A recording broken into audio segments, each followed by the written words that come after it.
Grass Lake Traffic Jammin'. It's coming up in this jam-packed month of events. In Grass Lake, this has grown to be bigger and better than ever before. This is the 10-year anniversary of the Jammin', and they've got from Friday, July 13th through Saturday, July 14th, all kinds of great fun. Friday opens at 5 with a night in the country, a tractor show, petting zoo, family games, car smash, bounce houses, food, beer and wine garden. Enjoy the music of Kelly Trudell's country, blues, pop style, and 50s rockabilly band Bill Mack and the Juke Joint Johnnies. And then the popular Chris Hitchcock and Small Town Sun from 9 to 11 p.m. Fireworks at dusk. And then Saturday continues with even more fun, a classic car show, more music, food, kids' activities, games. The event will be emceed by Ghost Rider DJ Service, and there's plenty of off-site parking at Grass Lake High School. There'll be a free shuttle service presented by Trips Auto Shop and Collision Centers. That's Friday and Saturday, July 13th and 14th. We will see you in downtown Grass Lake. Our next guest is a Jackson native who is working in psychiatric social work at Vanderbilt University Medical Center, and a professional magician, John Midgley. Thank you so much for having me back. Welcome back. Oh, what a pleasure. I haven't told you this before, but sometimes I get homesick when I get home late at night and I've got my Roku set up and stuff. I tune into JTV. Awesome. Just a taste of home. And last time I was here, we did 3-card Monte as a game, because I think it's fun to start with games. That was a little much for you, so this year we're going to do 2-card Monte, if you're okay with that. Okay. All right, 2-card Monte is pretty... 3-card, So it's like a 3-shell game. In fact, we're going to end kind of doing a version of the 3-shell game. All right. But yeah, all you have to do is pay attention to where cards are. And it'll be easier because I'm going to hand you the cards one at a time. Okay. So I want you to hold the Ace of Spades just like that. Just like that? Yeah. What card is in your hand right now? Right. The Ace of Spades. That's right. Yeah. Do you think it changed? I don't think it changed. No, you can check and make sure. Can I check? Yeah. It's Ace of Spades. No, it's still the Ace of Spades. Yeah, and I have the Ace of Clubs. Okay. So yeah, just hold it like that. I'll take the Ace of Clubs. If I switch it once, twice, so fast you couldn't tell you had the club, now you have the spade again. That's Ta-da! amazing. I could hardly no one. tell. No.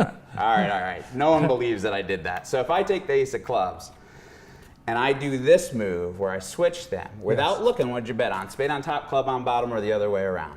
The club is on top. Okay, and spade on bottom. Spade on bottom. Go ahead and let's see your hand.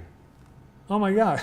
It's neither. It's neither. You How can't did win. you do that? Well, you got to be really lonely for about 10 years. So, see, I anticipated just aces. Yeah. So I think that's one of the skills of a magician is distraction. That's one of the reasons why magic works. It's because you don't know what to expect. That's why a lot of times magicians will not tell you what's going to happen because they need your cognitive reasoning to not be prepared for something. So, but that's a hustle. There's You no way hustled you can me. win. I've been hustled. Yeah. Okay. But I do it in good fun. It's good nature. It is. Yeah. So doing this, you use magic two ways. You perform just like a regular magician. Yes. But you also work in psychiatric social work at Vanderbilt University. Right. Yeah. So for a couple years now, I've been doing psychiatric consults for kids who come through the emergency department at Vanderbilt Children's Hospital because there's a growing need for mental health treatment, and people don't know where to go or what to do, and it kind of can escalate to a point that they start to freak out because thoughts are at a dangerous place, and then they come through an emergency room sometimes, and that's when I get to meet with them and talk to them. Of course, when you're coming in to talk to a stranger about your darkest stuff you've been harboring, it's really hard to open up, especially for kids. So I worked with adults for a long time previously to that. But for a kid to try to make sense of, I mean, lots of stressful things can happen to kids, you know? Plus it's just stressful being a kid and teenager.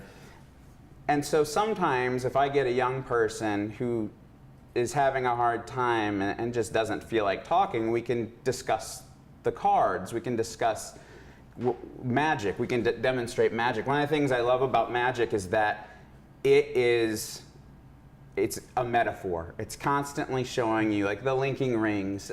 Jeff McBride talks about how it shows how two things can melt into each other and become one connected thing. It's deeper than kind of just tricks, so to speak. In fact, the guy who got me on the magic path used to get really mad when I called them tricks. I don't anymore, I call them effects.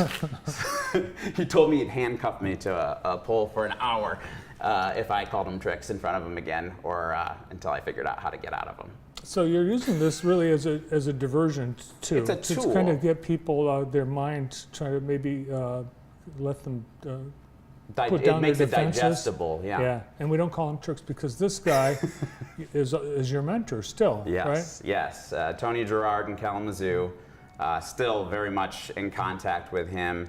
But magic becomes a tool of, and it has been for a long time. The reason why Houdini was so popular is you have an era where people were in poverty and everybody's trying to escape out of this structure where they feel trapped. And what did he become famous for? Escapes.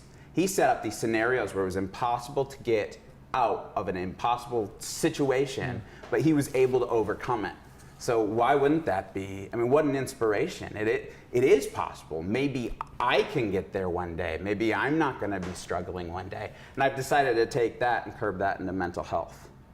Yeah, is it working? Are you finding that I think it is working. And it's kind of like certain things work for certain people. So for somebody, magic's not going to be the tool in order to get them to engage and to grasp a hold of a certain metaphor. I know when I was a young person, music was my big thing.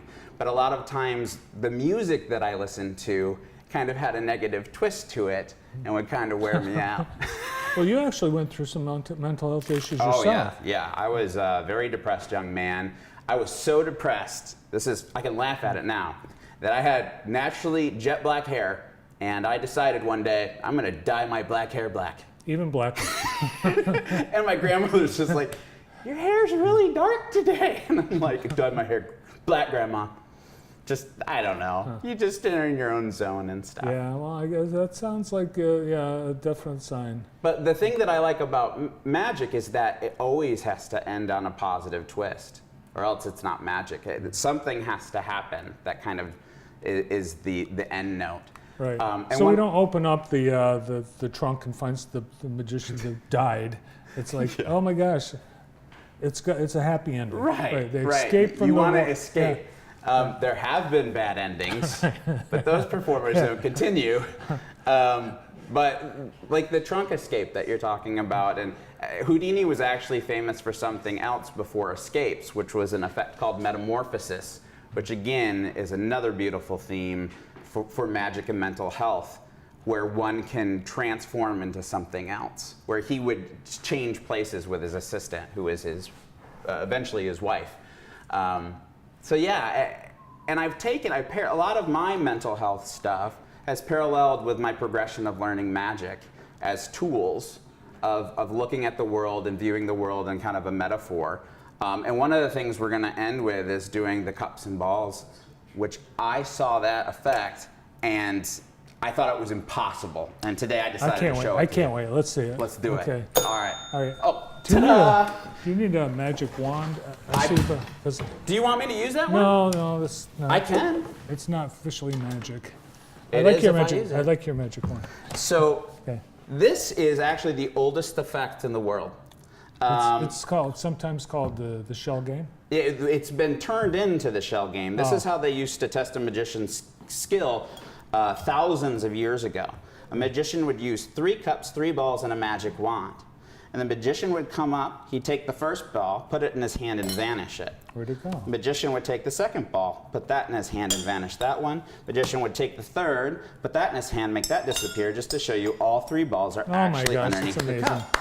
Oh, but there's, and I'll teach you a little bit about this in just a second. Okay. Would you pick a cup for me? Doesn't matter which one. I always pick the middle. All right, I'm going to take the ball from the middle one, and I'll set it on this side or this side. Which side would you like? The far side. This one? Yeah. All right, so I took it from here, Right. and I put it over here on the side that you asked. Just like I asked. Right. which is unreal. But had you said the other way, I would have had to taken it from the middle cup and placed it on this side over here, which of course leaves just one ball right here, which I can just drop right through the center and all 3 balls going to the center cup. Now, if we go 1, 2, 3, and like I said, in a minute we'll explain this, I can make all 3 balls jump to the middle cup. In fact, 1 ball can actually go through 2 cups. See? It can actually go through 2 cups. I know what you're thinking. I'm not. There's already a ball there. There's not. There's just the 2 balls. And we got the 1, 2 cups. The 3rd ball, I put my hand, I blow one, and then just, I'm just kidding. It's right here. Now let me explain this to you. So if I take... Are you allowed to give away? You guys, I'm going to let you in on a little secret here. So the reason why this is confusing is there's 3 cups, 3 balls, and magic wand, and I'm talking the whole time. Now, what we'll do is slow everything down. We'll get rid of 1 ball, and then let's go ahead and take this ball and we'll put this one in my pocket, which leaves just the one there. But that doesn't explain how that ball came back. Now, what happens is when here it comes. When I take the ball, I only pretend to take the ball. I hold the ball with my thumb. I drop it behind the cup as I pick it up, so it looks like it was there, but it was never actually there. So if I actually put it in my pocket, how many are underneath the center cup? So I'll say 2. That's close, 3. Now, if I take all 3 balls and I put that in my pocket, and there's another object under here, I must be using a 4th object. And I am. It's just a little bigger than the other one. There's a potato here, and there's a potato here, and the last potato's here. Wow, that's amazing. That was something I thought I could never do. And the secret to that is find someone who knows how to do it and learn from them. The same with mental health. That's what therapy, that's what reaching out to somebody that you can connect with. Oh, it's real. You can take them home and dice them up. There's no hidden chamber. No. No. No guile in there at all. I don't know how you did it. I was just watching. I was watching so intently. I can't believe you got me again. The way that you do it is you reach out to someone who knows how to do it. It's somebody that you've got to be able to connect with. So if somebody you're not going to click with, you're just not going to learn from them. And you go step by step. It's just like training a muscle. It's the same thing with mental health. There's a way to get to a different point. It may not be your ideal point that you think that you want to be at, but it will be somewhere different. It takes work, but it can be done. It's magic. Yeah. Do you need a magic table in addition to the magic wand? Sure. Okay. All of that. All right. Well, that's probably what I've been missing. Well, John, thanks for being here. Thank you so much for having me, sir. Always a pleasure. What a beautiful set you have. Well, thank you. Yeah. In from Vanderbilt in Middle Tennessee. Yeah. He's a social worker in psychiatric issues at Vanderbilt University Medical Center and professional musician, Jackson native, John Midgley. Thank you.